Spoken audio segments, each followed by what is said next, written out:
Mayong hapon sa matag usa ka nato nga nagtigom diri sa balay dako. Gikalipay nato nga nagpadayon gihapon ang atong buluhaton. Ug padayon natong giampo nga ang balaang espiritu mao ang magauban kanato sa atong panagtigom. Tungod kay kun ang presensya sa Ginoo wala sa panagtigom, mura ra kini og ordinaryo nga birthday party. Mura ra kini ordinaryo nga panagtigom. Pero unsay nakapalahi sa panagtigom sa mga katawhan sa Ginoo, ang nakapasahi niini mao ang iyang presensya sa ilang taliwala. Mao nga atong pangayoon nga magpanglihok ang Ginoo sa atong kasing-kasing ning takna sa kahaponon.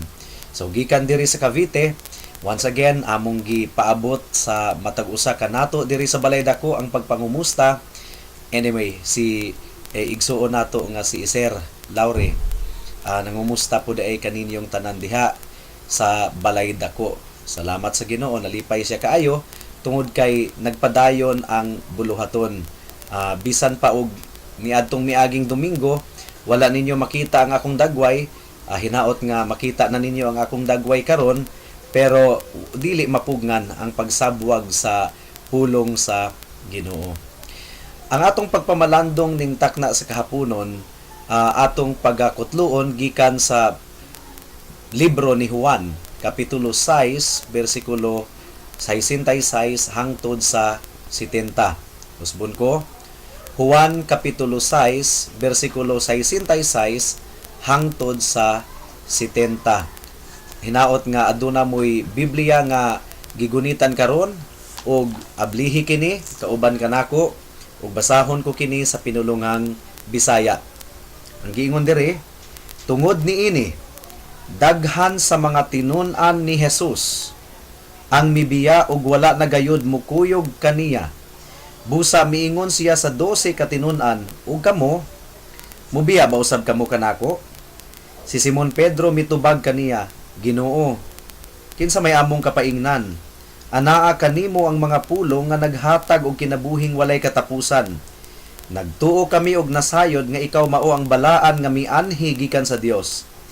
Si Jesus mitubag kanila, dili ba gipili ko man kamong 12, apan yawa ang usa kaninyo? Ang iyang gipasabot mao si Judas nga anak ni Simon Iscariote, kay si Judas bisan tinuod usa sa 12 katinun-an, magbudhi man kaniya. Ang Dios nagapanalangin na sa pagpamati ug pagbasa sa iyang pulong. Ato usa nga pangayoon ang tabang sa Ginoo sa dili pa kita magpadayon sa atong pagpamalandong ning takna sa kahaponon, magampo ta. Salamat Ginoo tungod kay dili mapugnan ang pagsabwag sa imong mga pulong. Bisan pa sa layong distansya gikan diri sa Cavite padulong diri sa Balay Dako, pero nagpadayon gihapon ang panagtigom sa imong mga tinawag ug imong mga gipili aron mosimba sa imong pangalan. Ug among gipangayo nga ablihan sa balaang espiritu ang among kasing-kasing huna-huna aron among masabtan ang imong pulong. O Lord, kun dunay kasing-kasing nga nagmagahi, among gipangayo nga imo kining pahumukon. Ug kun dunay huna-huna nga nangitngitan, among gipangayo nga imo kining hatagan og kalamdag nga magkabunga or mamunga ang imong pulong nga among pamalandungan ning takna sa kahaponon. Mao kini among giampo ug gipasalamatang daan sa pangalan ni Jesus. Amen. Kini nga balasahon or kini nga panghitabo nga gi-record ni Juan, ni Apostol Juan, naga-record kini sa daghang mga tinun-an ni Jesus or daghang mga tawo nga nagasunod kang Jesus. Ang mibiya rapod kaniya tungod kay ilang gisunod si Jesus nga dunay sipyat nga rason. Ug tungod ni ana, nakita nato verse 66 ang giingon diri, tungod niini daghan sa mga tinun-an ni Jesus ang mibiya ug wala na gayud mukuyog kaniya. Misunod sila kang Jesus sa dili insakto nga rason. Ug tungod niini daghan na ang wala mi sunod na kaniya. Wala na mupadayon sa pagsunod kaniya. Pero ang pangutana mao kini, ngano man si Pedro nga nagsulti in behalf of the 12, dili gyud niya ma-imagine nga mubiya kang Kristo. Ngano man nga dili niya ma-imagine, di niya masulod sa iyang hunahuna nga talikdan niya si Jesus. Tungod kay maliban kay Judas, gawas kang Judas, ang 11 kauban si Pedro, apil na si Pedro, misunod kang Jesus sa insakto nga rason. Mao kini nga kung ikaw igsuon or kung ikaw higala musunod kang Kristo, kinahanglan nga insakto ang imong rason sa pagsunod sa Ginoo. Tungod kay kung musunod ka kang Kristo nga dili insakto ang rason, dili ra gihapon ka kapadayon or dili ka mupadayon sa pagsunod kaniya, sama sa gisulat niini nga passage nga dunay mga tawo nga wala na mupadayon sa pagsunod sa Ginoo, dili ra pud ka makapadayon sa pagsunod sa Ginoo kung misunod ka kaniya karon nga dili insakto ang rason. Pero ang pangutana nga una natong tubagon, unsa ba ang mga rason nga dili insakto? Akong utrohon, unsa ang mga rason nga dili insakto sa atong pagsunod kang Jesus? Unsa man kining mga rason nga dili insakto? Well, ang konteksto sa Juan Kapitulo 6 ang maghatag kanato og tataw nga mga tubag. Una, adunay mga tawo nga misunod kang Kristo or adunay mga tawo nga miduol sa Ginoo alang lamang sa material nga provision. Basahon nato gikan sa bersikulo 22 hangtod sa 27 sa susamang kapitulo sa Juan Kapitulo 6. Adunay mga tawo nga misunod sa Ginoo sa material provision lamang ang ilaang rason aron matagbo ang ilang mga material nga gikinahanglan. Juan Kapitulo 6 bersikulo 22 hangtod sa 27. Sa pagkasunod adlaw, ang mga tawo nga nagpabilin sa tabok sa lanaw nakakita nga usara ka sakayan ang nahibilin didto. Nasayod sila nga si Jesus wala mosakay sa sakayan, uban sa iyang mga tinun-an nga nanggikan nga sila ra. Hinuon didto'y ubang sakayan gikan sa Tiberias nga nanunggo duol sa dapit diin ang mga tawo mikaon sa pan tapos makapasalamat sa Ginoo. Sa pagkamatikod sa mga tawo nga wala didto si Jesus ug ang iyang mga tinun-an, nanakay sila sa mga sakayan ug nangadto sa Kapernaum aron pagpangita kaniya. Sa nakit-an na nila si Jesus didto sa tabok sa lanaw, miingon sila kaniya, "Magtutudlo, kanus-a ka pa nahiabot diri?" Si Jesus mitubag, "Sultihan ko kamo." Gi-expose sa Ginoo ang ilang motibo. "Sultihan ko kamo, nangita kamo kanako dili tungod kay nakasabot kamo sa mga milagro nga akong gihimo, kundili tungod kay nakakaon man kamo sa pan ug nangabusog. Ayaw kamo paghago alang sa pagkaon nga madaot, kundili sa pagkaon nga mulungtad ngadto sa kinabuhing walay katapusan. Kining pagkauna ihatag kaninyo sa anak sa tawo, kay anaa kaniya ang pag-uyon sa Dios nga Amahan." Nganong gipangita man sa mga tawo si Jesus? Di ba ilagyong gisundan si Jesus, nakamatikod sila nga wala na si Jesus didto. Naningkamot gyud sila nga makasakay og mga sakayan aron sundan si Jesus sa lugar nga iyang giadtuan. Pero ngano man nga gipangita gyud nila si Jesus ug gusto gyud sila nga mosunod kang Jesus? Well, gi-expose sa Ginoo ang ilaang motibo sa ilang kasing-kasing. Misunod sila kang Jesus alang sa material nga provision, alang sa pagkaon. Di ba ang giingon sa Ginoo sa verse 27? Basahon nato og utro, verse 26. Si Jesus mitubag, "Sultihan ko kamo, nangita kamo kanako dili tungod kay nakasabot kamo sa mga milagro nga akong nahimo, kundili tungod kay nakakaon man kamo sa pan ug nangabusog." Kay ang konteksto niini mga kaigsuonan, di ba, nagmilagro si Jesus ug iyang gipadaghan ang 5 ka pan ug 2 ka isda. Giribyok sila sa Ginoo. Gibadlong sila sa Ginoo tungod kay ang material nga probisyon, ang pan or kung sa Pilipinas pa ang bugas, ang humay, dili kana ang pinakagikinahanglan sa mga tao ug dili na mao ang primary reason kung nganong mianhi si Jesus diri sa kalibutan. Dili na mo'y pinakarason nganong mianhi si Jesus diri sa kalibutan aron kita madato. Daghang mga iglesia nga nagatudlo nga kung muduol ka kang Jesus, ikaw mapanalanginan, mulambo or muuswag ang imong negosyo. Unang daghang mga tao nga muduol sa Ginoo tungod kay gusto sila nga mudato sila or muuswag ang ilang negosyo. Pero mga kaigsuunan, dili na mo ipinakarason nganong mianhi si Jesus diri sa kalibutan. And yet, daghang mga tao nga miduol kang Jesus ni ana nga rason lamang. Tungod kay nadunggan man nila ang mga pastor uban nga magwali nga nagaingon susama niini, duol kamo kang Jesus ug iyang tagbuon ang tanan ninyong gikinahanglan.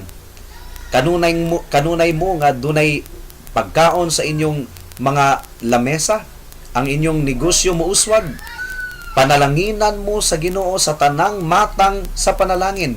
Ya doon na po tayo maghatag og testimonyo nga uswag yun ang ilang kahimtang or nahimong nindot ang ilang kahimtang gumikan sa pagsunod kang Jesus. Pero mga kaigsunan, dili kini ang insaktong rason nganong moduol kita kang Jesus. Nganong musunod kita kang Jesus. Kung mo kini ang imong rason sa imong pagdangop kang Jesus, sultihan ko ikaw igsuon, dili ka magpabilin sa pagsunod kang Jesus. Tungod kay kung moabot ang panahon nga magkaproblema ka sa kwarta, kung moabot ang panahon nga magkaproblema ka sa imong panalapi ug dunay kalisod nga moabot sa imong kinabuhi, mubiya rapud ka kang Jesus. Gani do na jud koy nailhan nga pastor sa Iligan nga muni ang winalihan sa iyang bana nga kumuduol ta sa Ginoo mahimong hapsay ang atong panimuyo. Ang asawa good in town sa pastor nabuang tungod kay wala man niya masinati ang sumala sa giwali sa iyang bana. Nabuang siya ug wala na gyud in town siya musunod sa atong Ginoo.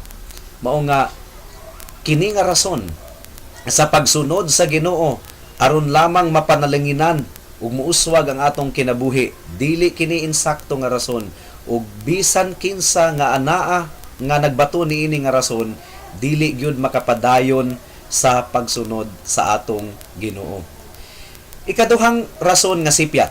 Ikaduhang rason nga sipyat nga dili gyud insakto nga kinahanglan gyud natong wagtangon sa atong kasing-kasing sa atong pagsunod sa Ginoo.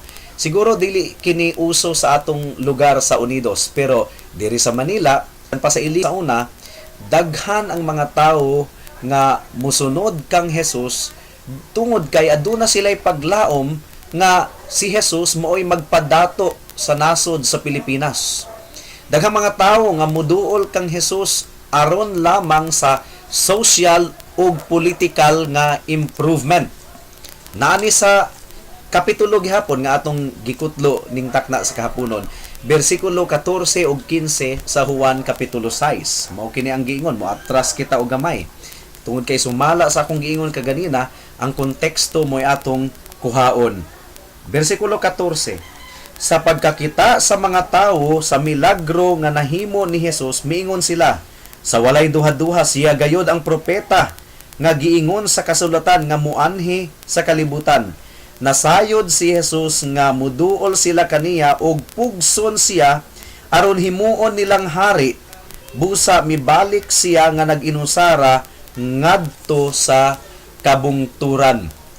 Nakita nato mga kaigsuunan, tungod sa milagro nga gibuhat ni Jesus. Unsa man kadto nga milagro? Ang pan midaghan ug ang duha ka isda midaghan. Tungod sa milagro nga gibuhat ni Jesus, nakita sa mga tawo nga, uy, nindot ni nga atong himuong hari kay dili na kita magutom.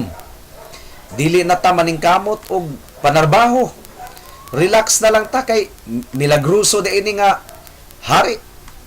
Ilang gahuna gyud sila nga ilang pugson si Jesus nga himuong hari. Ilang ituboy si Jesus nga hari tungod kay ang Israel niadtong panahona nasakop sa Roma or gisakop sa Roma. Dunay maghatag kanato og kagawasan. Gusto nila nga pugson si Jesus nga mahimong hari. Nagtuo sila nga kining tawhana si Jesus maoy makaluwas sa ilaang nasod gikan sa social ug political nga pagkaulipon sa Roma. Therefore, they wanted to make Jesus their king. Pero unsa may response ni Jesus sa ilang gihimo nga hakbang? Unsa may response ni Jesus? Mibiya si Jesus kanila ug mibalik didto sa kabungturan tungod kay dili na mo'y pinakarason nganong mianhi si Jesus diri sa kalibutan aron himuon siyang hari, aron mahimo siyang presidente, aron padatuon niya ang nasod sa Israel or padatuon niya ang nasod sa Pilipinas. Dili na mo'y pinakarason nganong mianhi si Jesus sa kalibutan. Pero karon mga kaigsuonan, daghang mga tawo nga ang ilang pagtan-aw kang Jesus usa ka social and political savior, social and political deliverer. Ang interest lamang nila kang Jesus is that mapadato ni Jesus ang kahimtang sa ilang nasod. The teachings and influence could eradicate poverty, criminality and apathy, and he can bring social and political reforms. Muna'y pinaka-rason kung anong interesado sila kang Kristo. Igsuon, higala, kung muduol ka kang Jesus or midangop ka kang Jesus nga maura ka na ang imuang rason, then you are not coming to Him with the right reason. And although taod-taod kang musunod kang Jesus or dugay-dugay kang musunod kang Jesus, you will never be able to continue to follow Him because your reason of following Him is not the right reason. Ikatulong sipyat nga rason sa pagsunod kang Jesus, mao nga misunod lang kang Jesus gumikan kay na-curious lamang sa milagro nga gibuhat ni Jesus. Gusto lamang niyang masaksihan kung unsaon paghimo ni Jesus og milagro. Naa kini sa bersikulo 2. Juan kapitulo 6 bersikulo 2. Ang giingon diri, misunod kaniya ang daghan kaayong tawo kay nakita manila ang mga milagro sa iyang pag-ayo sa mga masakiton. So you see, misunod sila sa Ginoo tungod kay nakita nila nga si Jesus milagroso. Why did the people follow Christ? Primarily because of the miracles He was able to perform. However, interesado ba gayud sila sa gitudlo ni Jesus? Dili gyud sila interesado sa gitudlo ni Jesus. Gani, pagkahuman nilang nadunggan ang bugat nga gitudlo ni Jesus, unsay ilang reaksyon sa verse 60. Ang giingon dire, daghan sa iyang mga tinun-an ang nakadungog niini ug miingon, lisod kaayong dawaton kining pagtulon ana, kinsabay makasabot niini. Ug sa bersikulo 66, tungod niini, daghan sa mga tinun-an ni Jesus ang mibiya ug wala nagayod mukuyog kaniya. So you see, na-curious lang daay kining mga tawhana, misunod sa Ginoo gumikan kay nakita nila nga si Jesus milagroso, interesado ra sila sa milagro pero dili sila interesado sa pagtulunan sa atong Ginoo. Well, unsaon man nato kini pag-apply sa atong kapanahunan, sa atong panahon karon? Di ba daghan ang miduol kang Jesus para lamang sa healing? Doon na sila'y balatian. Mga miduol sila sa Ginoo para maayo ang ilang balatian. Pero ang ilang interest sa pagduol sa Ginoo dili gumikan kay nakita nila nga sila makasasala og si Jesus mao ang manluluwas nga ang iyang dugo mao lamang ang basihan kung nganong mapasaylo kita sa atong mga sala. dili kaluwasan, dili tungod kay si Kristo hari nga kinahanglan kita magpasakop kaniya, dili kana mo ilang pagtan-aw kang Hesus Dios ug manluluwas, dili. Miduol lang sila kang Hesus, gumikan kay interesado lamang sila sa milagro nga pagahimuon ni Hesus. Gusto nilang maayo sa ilang balatian, so they are interested of healing, they are in need of healing, and so they come to Jesus Christ. But they are not really interested in the doctrines of Christ. They are not really interested in the teaching of Christ. Pagtulunan ni Jesus sa pagkabalaan, sa seryoso nga pagsunod kaniya, sa kapasayloan, they are not interested about the gospel at all. Well, dunay mga tao, sama kang Haring Herodes, nga curious lang siya, excited lang siya nga mutan-aw og milagro nga gibuhat ni Jesus. Munang gusto niya lungat-lungat gid siya nga makita niya si Jesus, gumikan kay gusto niyang makita sa iyang duha ka mga mata ang milagro nga gibuhat ni Jesus. Asa man kini makita? Lucas kapitulo 23 bersikulo 8. Mutabok kita kang Lucas. Lucas kapitulo 23 bersikulo 8. Interesado si Haring Herodes kang Jesus tungod kay na-curious siya kung unsa ang milagro nga pagahimuon ni Jesus. Lucas kapitulo 23 bersikulo 8. Ang giingon dire, nalipay pag-ayo si Herodes. Grabe no, nalipay kaayo si Herodes sa pagkakita niya kang Jesus, kay nakabalita man naman siya mahitungod kaniya, ug dugay na siyang nagtinguha sa pagpakikita kaniya, nangandoy usab siyang mutan-aw kang Jesus nga maghimog milagro. So you see, why was King Herod interested in seeing Jesus Christ? Not because he was interested in the teachings of Christ, in the doctrine of Christ, but he was interested to satisfy his curiosity by personally witnessing the miracle that Jesus Christ would perform. Igsoon, or higala, kung ang imong rason sa pagdangop kang Jesus alang lamang sa iyang mga milagro, nanginahanglan ka og kaayuhan sa imong balatian, although taod-taod ka or dugay-dugay kang musunod kang Jesus, dili ra gihapon ikaw makapadayon, dili ra gihapon ka mopadayon. And yet daghan kong mga nadunggan nga mga tawo nga, uy, abi nako og maayo ko sa akong balatian kung muduol ko kang Jesus, naaraman na gihapon ang akong sakit, mubalik na lang ko sa akong bisyo, mas maayo pa'y mo balik na lang, wala ramang gihapon. So you see, tungod kay ang pagduol kang Jesus dili man insakto nga rason. Ikaupat nga dili insakto nga rason sa pagdangop kang Jesus, mao kini, mutabok kita sa Matthew chapter 10 verse 34. Unsa man kini nga rason? Nga dunay mga tawo nga interesado nga muduol kang Jesus, musunod kunuhay kang Jesus, pero mao kini ang iyang rason. Matthew chapter 10 verse 34. Ang giingon niini ni Jesus, ayaw kamo paghuna-huna nga mianhi ako aron pagdalag kalinaw sa kalibutan. Dili kalinaw ang akong gidala kundili espada.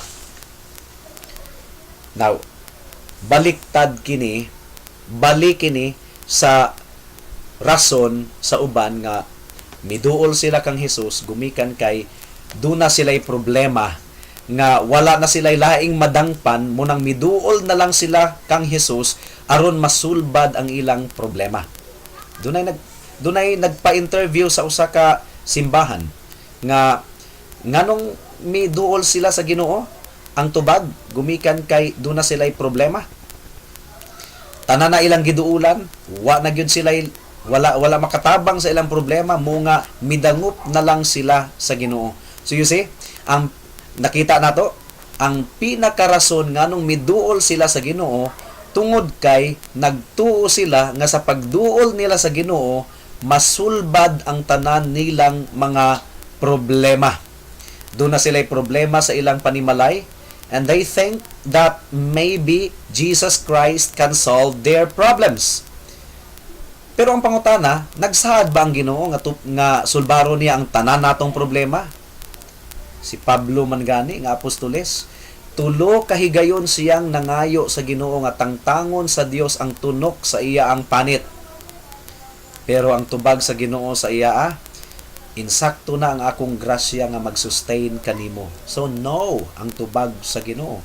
Wala sulbara sa Ginoo ang problema ni Pablo, ang tunok sa iyang panit. Mga igsuon or higala, kung mudangop ka kang Jesus nga mo kini ang imong mga rason.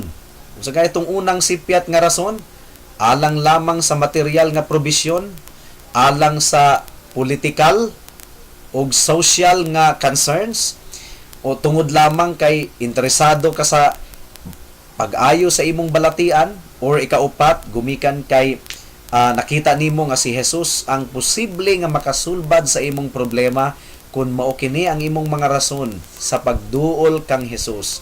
Sultihan ko ikaw, igsuon, higala, dili ka makapadayon sa pagsunod kang Jesus.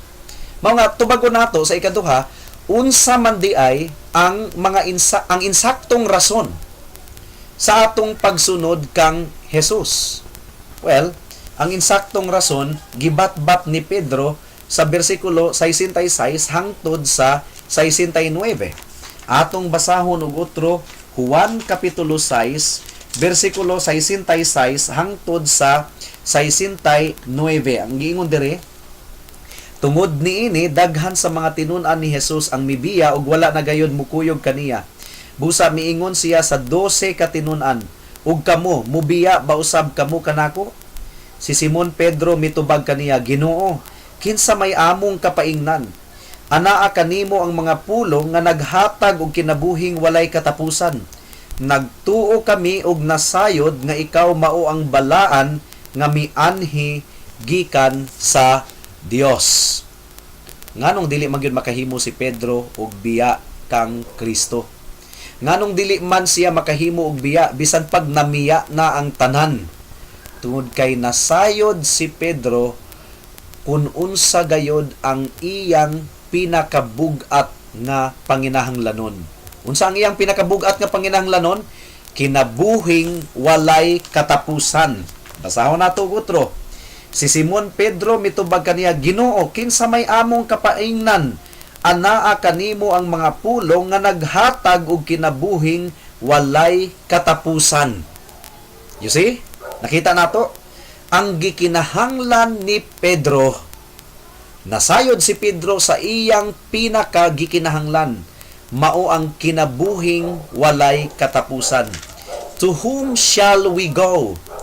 You have the words of eternal life. Nakita ni Pedro nga ang iyang pinakagikinahanglan dili material nga provision, dili social and political deliverance, dili miracle of healing, dili excitement from the miracles Jesus performed. Ang iyang pinakagikinahanglan sumala sa iyang gipamulong sa bersikulo 68, eternal life, kinabuhing dayon, kinabuhing walay katapusan.